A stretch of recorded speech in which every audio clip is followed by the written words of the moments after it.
Hello everyone, welcome back to my channel. I hope आप सभी बहुत अच्छे होंगे। तो चलिए बिना टाइम वेस्ट के बढ़ते हैं आज के टॉपिक की तरफ।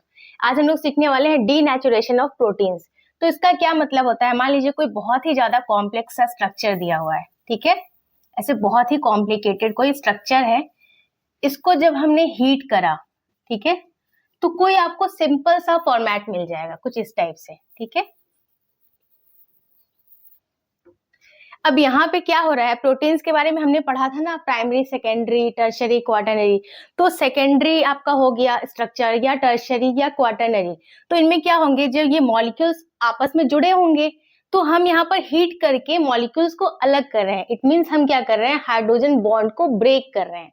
जब हम ब्रेक करेंगे हाइड्रोजन बॉन्ड को तो मॉलिक्यूल सारे दूर दूर चले जाएंगे, ठीक है। तो जो आपका कॉम्प्लेक्स स्ट्रक्चर है वो अब सिंपल फॉर्मेट में आ जाएगा। मतलब क्या है कि जो आपका सेकेंडरी स्ट्रक्चर था या टर्शरी था या क्वाटरनरी, उनको जब हमने हीट किया तो मॉलिक्यूल्स हमारे दूर दूर हो गए, क्योंकि हाइड्रोजन बॉन्ड को हम तोड़ रहे हैं। जब तोड़ेंगे बॉन्ड को तो मॉलिक्यूल्स हमारे दूर दूर हो जाएंगे और हमारा कॉम्प्लेक्स स्ट्रक्चर किसमें कन्वर्ट होने लगेगा, प्राइमरी स्ट्रक्चर में। तो यही मतलब होता है डीनेचुरेशन ऑफ प्रोटीन्स का। नेक्स्ट हमें क्या पढ़ना है, न्यूक्लिक एसिड के बारे में, ठीक है। न्यूक्लिक एसिड, तो इसमें पहले सबसे सिंपल सा इंट्रो ले लेते हैं। मान लीजिए कोई सेल है, ठीक है, इसके अंदर आपको क्या मिलेगा, न्यूक्लियस, ठीक। इसके अंदर अब आपको क्या मिलेगा, न्यूक्लियस के क्रोमोसोम, ठीक है। क्रोमोसोम के अंदर आपको मिलता है डीएनए। डीएनए मतलब डीऑक्सी रिबो न्यूक्लिक एसिड। अब जो डीएनए होता है इसी के अंदर सारी इंफॉर्मेशन होती है, ठीक है। जिस इंफॉर्मेशन को कौन यूज करता है, आरएनए, यानी कि रिबो न्यूक्लिक एसिड। और ये किसके अंदर आता है, क्रोमोसोम के अंदर। डीएनए आता है क्रोमोसोम के अंदर, ठीक है। तो इसी चीज को थोड़ा सा आपने इंट्रो ले लिया, अब मैं आपको पूरा ग्राफ बना के एक्सप्लेन कर देती हूँ, ठीक है। इसको कहीं पर आप नोट डाउन कर लीजिए, ठीक है। अब यहाँ पर हम समझ लेते हैं न्यूक्लिक एसिड के बारे में। तो जो आपका न्यूक्लिक एसिड है ये क्या होता है, ये होता है आपका पॉलीमर। अब ये पॉलीमर है तो किसका पॉलीमर है, ये न्यूक्लियोटाइड का। न्यूक्लियोटाइड का ये पॉलीमर होता है आपका न्यूक्लिक एसिड। अब जो न्यूक्लियोटाइड है इसके 3 पार्ट हो जाते हैं, पेंटोज शुगर, नाइट्रोजिनस बेस और फॉस्फेट एस्टर। पेंटोज शुगर जो आपका होता है इसके अंदर भी फर्दर 2 पार्ट हुए, क्या क्या हुआ, ribose and deoxy ribose. Ribose के बारे में आपने पहले पढ़ा था, ये राइबोज का क्या है, साइक्लिक स्ट्रक्चर है।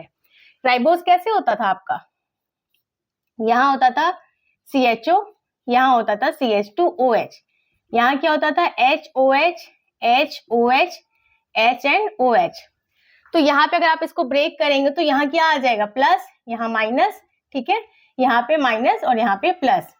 तो माइनस वाला प्लस से जुड़ेगा, प्लस वाला माइनस से, ठीक है। ऐसे स्ट्रक्चर बनता था इसका। अब ये राइबोज का है आपका साइक्लिक स्ट्रक्चर, इसी चीज को ऐसे साइक्लिक फॉर्म में बनाया गया है। अब इसका नाम क्या हो जाएगा, जब आपका अगर आप नंबरिंग करेंगे इसको देंगे फर्स्ट नंबर, इसको ऐसे लिख सकते हैं 1 डैश, इस वाले कार्बन को 2 डैश, इसको 3 डैश। तो ये जो डैश है इसको पढ़ते हैं 1 प्राइम, 2 प्राइम, 3 प्राइम। तो फर्स्ट प्राइम पे अगर OH आपका ऊपर होता है, H आपका नीचे होता है, तो क्या लिखते हैं हम, बीटा, ठीक है। तो ये क्या है, बीटा डी राइबोज। अब यहाँ पे हमें क्या बनाना है, डीऑक्सी राइबोज। डीऑक्सी का क्या मतलब होता है, डी मतलब होता है किसी चीज को रिमूव करना, क्या रिमूव कर रहे हैं, ऑक्सी मतलब ऑक्सीजन। तो रिमूवल ऑफ ऑक्सीजन मतलब डीऑक्सी, ठीक है। तो यहाँ पे जो आपका सेकेंड कार्बन है इससे अगर हम ऑक्सीजन को रिमूव कर दें तो क्या हो जाएगा, सेकेंड कार्बन है आपका, इसमें ये OH है, इसमें से हमने O को रिमूव कर दिया तो बचा क्या, H। तो उसको बना लेते हैं। अब यहाँ पे क्या हो जाएगा, H, यहाँ पे भी H, बाकी चीजें एज इट इज रह जाएंगी, OH, H, H, OH, यहाँ पे CH2OH और ये हो गया H। अब यहाँ पर भी देखिए, यहाँ पे ऑक्सीजन को हमने रिमूव कर दिया तो यहाँ क्या हो गया, H और यहाँ भी H, ऑक्सीजन यहाँ से निकल गया। लेकिन फर्स्ट कार्बन पे यहाँ पे भी देखिए, अगर आप नंबरिंग करेंगे तो फर्स्ट प्राइम पे क्या है, OH है आपका ऊपर। इट मीन्स ये भी कैसा फॉर्मेट है, बीटा। इसका नाम क्या हो गया, beta D. Then deoxyribose, क्या नाम हो गया, बीटा डी ऑक्सी राइबोज, ठीक है। नेक्स्ट इसका पार्ट क्या था, नाइट्रोजिनस बेस। अब इसके अंदर दो डेरिवेटिव्स आपको मिलते हैं, एक होता है डेरिवेटिव ऑफ प्यूरिन एंड दूसरा होता है derivative of pyrimidine. It means क्या है, यहाँ पर क्या है, आपको कोई हेट्रोसाइक्लिक स्ट्रक्चर मिल रहा जहाँ पे नाइट्रोजन है, उसके पास क्या है, लोन पेयर है, तो वो एज अ बेस वहां पे एक्ट कर रहा। ठीक, नेक्स्ट है आपका जो नेक्स्ट पार्ट जो आपका है वो क्या है, फॉस्फेट एस्टर। इसके अंदर 3 पार्ट्स हो गए, मोनो, डाई एंड ट्राई। अब फॉस्फेट एस्टर कैसे आप बनाएंगे, देखिए फॉस्फोरिक एसिड का फॉर्मूला क्या होता है, H3PO4।